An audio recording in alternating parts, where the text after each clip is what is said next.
പെൺകരുത്തിന്റെ മഹിമ വിളിച്ചോതുന്ന ലേഡീസ് അവറിന്റെ ഒരു പുതിയ എപ്പിസോഡിലേക്ക് എല്ലാ പ്രിയ പ്രേക്ഷകർക്കും സ്വാഗതം.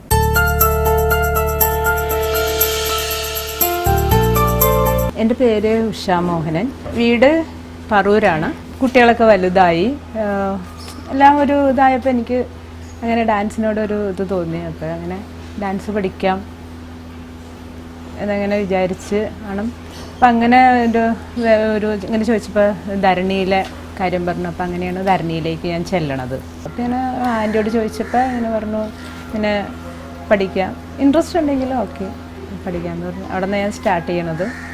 പിന്നെ അവിടെ ചെന്നപ്പോൾ എനിക്ക് ഭയങ്കര അങ്ങനെ പഠിച്ച് കാലത്ത് ഇവിടുന്ന് ജോലിയൊക്കെ കഴിഞ്ഞിട്ട് 10 മണിയായിക്കുമ്പോഴത്തേക്കും അങ്ങോട്ട് പോകും. അങ്ങോട്ട് പോയി പിന്നെ 1 മണി വരെ അവിടെ അങ്ങനെ ഡാൻസ് ചെയ്ത് അങ്ങനെ പിന്നെ ഫ്രണ്ട്സൊക്കെ ഉണ്ട്. അങ്ങനെ ഡാൻസ് ചെയ്ത് ഇപ്പോൾ 15 വർഷമായി. അത് കഴിഞ്ഞപ്പോൾ ഇപ്പം ഞാൻ അവിടെ ചെറിയ കുട്ടികളെ അവിടെ പഠിപ്പിക്കാൻ അവിടെ തന്നെ സ്റ്റാർട്ട് ചെയ്തു. കുറച്ച് നാളായി പഠിപ്പിക്കുന്നത്. അവിടെ കുറച്ച് ഒരിത്തിരി ദേഷ്യക്കാരിയൊക്കെ ആയിരുന്നു ഞാൻ. വീട്ടിൽ ഭയങ്കര സ്ട്രിക്റ്റ് ദേഷ്യക്കാരിയൊക്കെ ആയിരുന്നു.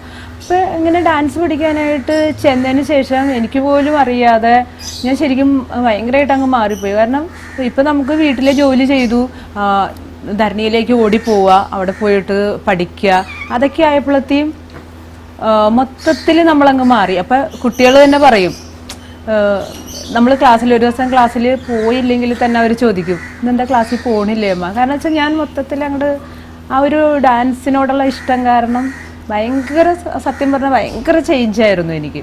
ഞാനിപ്പോൾ ഭരതനാട്യമാണ് സ്റ്റാർട്ട് ചെയ്തത്. ഭരതനാട്യം പഠിച്ച് കുറച്ച് കഴിഞ്ഞപ്പോൾ ഇപ്പോൾ മോഹിനിയാട്ടം, ഇപ്പോൾ രണ്ടും പെർഫോം ചെയ്യും. ഇപ്പോൾ 2 പ്രോഗ്രാം അടുത്ത 8-ാം തീയതിയും 15-ാം തീയതി ഒരു പ്രോഗ്രാം ഉണ്ട്. അതിന് പ്രാക്ടീസ് ചെയ്തുകൊണ്ടിരിക്കുന്നു. ഏറ്റവും ഇഷ്ടം എന്ന് വെച്ചാൽ രണ്ടിനോടും ഇഷ്ടമാണ്. ഹസ്ബൻഡ് ആണെങ്കിലും കുട്ടികളാണെങ്കിലും എൻ്റെ വീട്ടിൽ നിന്നാണെങ്കിലും ഭയങ്കര സപ്പോർട്ട്. ഇപ്പം മോൻ കല്യാണം കഴിഞ്ഞ് ഇപ്പോൾ ഒരു കുട്ടിയായിട്ടുണ്ട്. അപ്പോൾ മോൻ്റെ വൈഫും ആണെങ്കിലും ഭയങ്കര ഇൻട്രസ്റ്റാണ് ഏത് കാര്യത്തിനും. ഇപ്പം ഇത് വരണമെന്ന് പറഞ്ഞപ്പോഴും അത് ചെയ്യണം എന്നൊക്കെ പറഞ്ഞുകൊണ്ട് ഭയങ്കര ഇൻട്രസ്റ്റ്. എല്ലാവരും ഭയങ്കര സപ്പോർട്ടാണ്. നമ്മൾ ഡാൻസ് ചെയ്യുമ്പോൾ ഒരു ബുദ്ധിമുട്ടുകളുണ്ട്. കാരണം വെച്ചാൽ നമ്മൾ വീട്ടിലിങ്ങനെ വെറുതെ ഇരുന്നിട്ട് അവിടെ ചെന്നപ്പോൾ ഇങ്ങനെ ഡാൻസ് ചെയ്യുമ്പോൾ അതിൻ്റേതായ ഒരു ശാരീരിക ബുദ്ധിമുട്ടുകൾ ആ സമയത്തുണ്ടായിരുന്നു. പിന്നെ അതങ്ങ് പതിയെ മാറി ഭയങ്കര സന്തോഷമായി. എന്ത് ബുദ്ധിമുട്ടുകളുണ്ടെങ്കിലും ഭയങ്കര സന്തോഷം അതിൽ നിന്ന് കിട്ടണത്.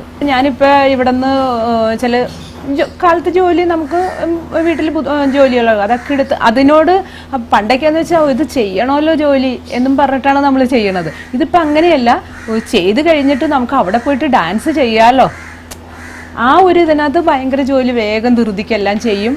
10 മണിയാകുമ്പോൾ തന്നെ ധരണിയിൽ എത്തിക്കഴിയും. പിന്നെ അവിടെ സന്തോഷം. പിന്നെ ഇവിടെ ജോലി ഉണ്ടെങ്കിൽ തന്നെ അവിടെ വെച്ച് അത് മറന്നു പോകും. ഇവിടെ വന്നിട്ട് ചെയ്യാന്നൊക്കെ വിചാരിച്ചിട്ടാണ് പോണത്. പക്ഷെ സത്യം പറഞ്ഞാൽ അവിടെ ചെന്ന് ഡാൻസൊക്കെ ചെയ്ത് കഴിയുമ്പോഴത്തേക്കും ഇവിടെ ഇങ്ങനെ ഒരു ജോലി കിടക്കണ്ടെന്ന് പോലും മറന്നു. അത്രയും സന്തോഷമാണ് അതിൽ നിന്ന് കിട്ടണത്. ഇപ്പോഴാണ് തോന്നുന്നത് കുറച്ചുകൂടെ മുമ്പ് വരാമായിരുന്നു, കുറച്ചുകൂടെ അത്രയും ഒരു ഇത് കിട്ടണ കാരണം എനിക്ക് കുറച്ചുകൂടെ മുമ്പ് ധരണിയിൽ എത്തിപ്പെടാമായിരുന്നു. പിന്നെ എല്ലാത്തിനും ഒരു സമയമുണ്ടല്ലോ. ജനിച്ച സ്ഥലം പറൂരാണ്. എനിക്ക് അമ്മ, അച്ഛൻ, 5 ആങ്ങളമാർ, ഞങ്ങൾ 2 പെണ്ണ്. പിന്നെ നേരത്തെ 16 വയസ്സായപ്പോൾ തന്നെ എൻ്റെ കല്യാണം കഴിഞ്ഞു. ഇവിടെ വന്ന് എൻ്റെ വീട്ടുകാർക്കൊക്കെ ഭയങ്കര ഇഷ്ടമാണ്. അമ്മയില്ല, മറ്റുള്ള എല്ലാവർക്കും ഭയങ്കര ഇഷ്ടമാണ്. പിന്നെ ഞാനെന്ന് വെച്ചാൽ ഭയങ്കര മറന്നു പോകും. ഇപ്പോൾ എൻ്റെ അനിയത്തി അല്ലെങ്കിൽ മറ്റേ മോൻ്റെ വൈഫൊക്കെ ഇങ്ങനെ പറയും, എന്തെങ്കിലും ഒരു കാര്യം പറഞ്ഞ് ഇപ്പോൾ ഫോൺ ചെയ്യുക, എന്തെങ്കിലും ഒരു കാര്യം പറഞ്ഞ് 5 മിനിറ്റ് കഴിയുമ്പോൾ ഞാനതങ്ങ് മറന്നു പോകും. അപ്പം ഇവരെൻ്റെ അടുത്ത് ചോദിക്കണ എന്തുകൊണ്ടാണ് ഡാൻസ്, ഇപ്പം സ്റ്റേജിൽ ഒരു ഡാൻസ് ചെയ്യണത് എന്തുകൊണ്ട് മറക്കണില്ല, ഒന്നും മറക്കാതെ ചെയ്യൂലോ, അതെങ്ങനെയാണ് അത് പറ്റണത് എന്ന് ചോദിക്കും. ശരിക്കും പറഞ്ഞാൽ അതിനൊരു ഉത്തരവില്ല. ഇപ്പം ഫോൺ ചെയ്യാം എന്ന് പറഞ്ഞത് ഞാൻ മറന്നു പോകും. പക്ഷെ സ്റ്റേജിൽ ഡാൻസ് ചെയ്യാനായിട്ട് ഡാൻസ് കഴിച്ചിട്ട് അങ്ങനെ മറക്കില്ല. പിന്നെ അതിനോടുള്ള ഇൻട്രസ്റ്റും ഇഷ്ടവും കൊണ്ടായിരിക്കാം, എനിക്കറിയില്ല അത്. അപ്പോൾ വീട്ടുകാരും, എൻ്റെ വീട്ടുകാർ, ഹസ്ബൻഡിൻ്റെ അമ്മയാണെങ്കിലും അത് ഭയങ്കര ഇൻട്രസ്റ്റാണ്. എൻ്റെ മക്കൾ എല്ലാവർക്കും ഭയങ്കര. എനിക്കും 2 ആൺകുട്ടികളാണ്. ഹസ്ബൻഡ് ഇപ്പോൾ ആലുവയിൽ വർക്ക് ചെയ്യണു. 2 ആൺകുട്ടികൾ. ഒരാൾ ഫിസാറ്റിൽ അവിടെയാണ് വർക്ക് ചെയ്യണത്, ഒരാൾ ബാംഗ്ലൂർ. വർക്ക് ചെയ്യണത്. 2 ആൺകുട്ടികൾ. അവർക്കൊക്കെ ഭയങ്കര സന്തോഷം തന്നെയാണത്. സ്വപ്നം എന്ന് വെച്ചാൽ എനിക്ക് പഠിപ്പിക്കാൻ ഭയങ്കര ഇഷ്ടമാണ്. എനിക്ക് ഏറ്റവും കൂടുതൽ ഇഷ്ടം പഠിപ്പിക്കാനായിട്ടാണ്. നമ്മളിവിടെ ഇവിടെ ചിദംബരം അവിടെ പോയി ചെയ്തിട്ടുണ്ട്, പിന്നെ കാരൂര് അവിടെ പോയി ചെയ്തിട്ടുണ്ട്, ധരണിയുടെ ചെയ്തിട്ടുണ്ട്, പിന്നെ കുറേ ക്ഷേത്രങ്ങൾ അവിടെയൊക്കെ ചെയ്തിട്ടുണ്ട്. പിന്നെ അതുകൂടാതെ നമ്മൾ ജർമ്മനിയിൽ പോയി ചെയ്തു. അപ്പോൾ അവിടെയൊക്കെ ഭയങ്കര അവർക്കൊരു ഭയങ്കര നമ്മൾ ചെയ്തപ്പോഴത്തേയും ഭയങ്കര ഒരു ഇതാണ് നമുക്ക് തന്നത്. നമുക്കൊരു സന്തോഷമുള്ള കാര്യം തന്നെയായിരുന്നു. എല്ലാവരും നമ്മൾ ഡാൻസ് ചെയ്യുമ്പോഴത്തേയും അല്ല ഇത്രയും ഇതിനകത്ത് ഇങ്ങനെ ചെയ്യണ്ടല്ലോ, എല്ലാവരും ഭയങ്കര സപ്പോർട്ട് ചെയ്ത് കഴിയുമ്പോഴത്തേക്കും ഡാൻസൊക്കെ ചെയ്ത് കഴിയുമ്പോഴത്തേക്കും ഇവർ വന്നിട്ട് ഒരു എന്നാലും ഇപ്പം ഇങ്ങനെയൊക്കെ ചെയ്യണുണ്ടല്ലോ എന്നൊക്കെ പറഞ്ഞിട്ട് ഭയങ്കര ഇത് പറയുമ്പോഴത്തേക്കും നമുക്കതൊരു സന്തോഷമാണ്. സ്കൂളിലെന്ന് വെച്ചാൽ ഞാൻ അങ്ങനെ ചെറിയ എന്തൊക്കെയോ അങ്ങനെ അതൊന്നും ഇതായിട്ടില്ല.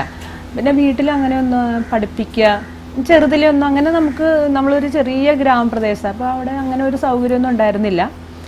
പിന്നെ കല്യാണമൊക്കെ കഴിഞ്ഞ് ഇവിടെ വന്ന് പിള്ളേരൊക്കെ ഒന്ന് വലുതായതിന് ശേഷമാണ് ഞാൻ ഇതിനകത്തേക്ക് ഇതായത്. ഇപ്പം പിന്നെ അങ്ങനെ ഒരു സ്ഥലവും ഇതായി. ആൻറ്റി ആണെങ്കിലും ശ്യാമള ആൻറ്റി ആണെങ്കിലും ഭയങ്കര നമ്മൾ അവിടെ ചെന്ന് കഴിഞ്ഞാൽ അതിനൊരു ടൈമില്ല. ഇപ്പോൾ 10 മണിക്ക് പോയിട്ട് നമ്മൾ 1 മണി 1:30 2 മണി എത്ര നേരം വേണമെങ്കിലും ഡാൻസ് ചെയ്താലും എനിക്കത് ഭയങ്കര സന്തോഷമാണ്. ഭയങ്കര സന്തോഷം. എത്ര നേരം വേണമെങ്കിലും നിന്ന് ഡാൻസ് ചെയ്തോ. പിന്നെ ഫ്രണ്ട്സ് ആണെങ്കിലും എല്ലാം കൊണ്ടും ഇതിനകത്തുനിന്ന് എനിക്ക് ഭയങ്കര സന്തോഷമാണ് കിട്ടിയേക്കുന്നത്. എല്ലാവരും ശരിക്കും പറഞ്ഞാൽ എൻ്റെ ഒരു ആഗ്രഹം വെച്ചിട്ട് എല്ലാവരും നൃത്തം പഠിക്കണം എന്ന് തന്നെയാണ്. കാരണം സ്വഭാവത്തിലൊക്കെ വളരെ ചേഞ്ച് വരും. എൻ്റെ സ്വഭാവം കൊണ്ട് ഞാൻ പറഞ്ഞാൽ ഭയങ്കര ചേഞ്ച് വരും. നമുക്കിപ്പോൾ പണ്ടൊക്കെ ഞാൻ അങ്ങനെയല്ല, ഇപ്പോൾ ആരെങ്കിലും സംസാരിച്ചില്ല, അയ്യോ അവരെന്താ, നമുക്കൊരു വിഷമമായിരുന്നു. ഇപ്പം അങ്ങനെയൊന്നുമില്ല. വേണ്ട സാരല്ല, നമ്മൾ പോസിറ്റീവായിട്ട് ചിന്തിക്കാൻ തുടങ്ങി. ശരിക്കും ഇതിൽ നിന്ന് എനിക്ക് കിട്ടിയ ഒരു ഇതാണ്. അപ്പം എല്ലാവരും ഡാൻസ് പഠിച്ചിരുന്ന ഏതെങ്കിലും ഒരു കല പഠിച്ചു കഴിഞ്ഞാൽ നല്ലത് തന്നെയാണ്.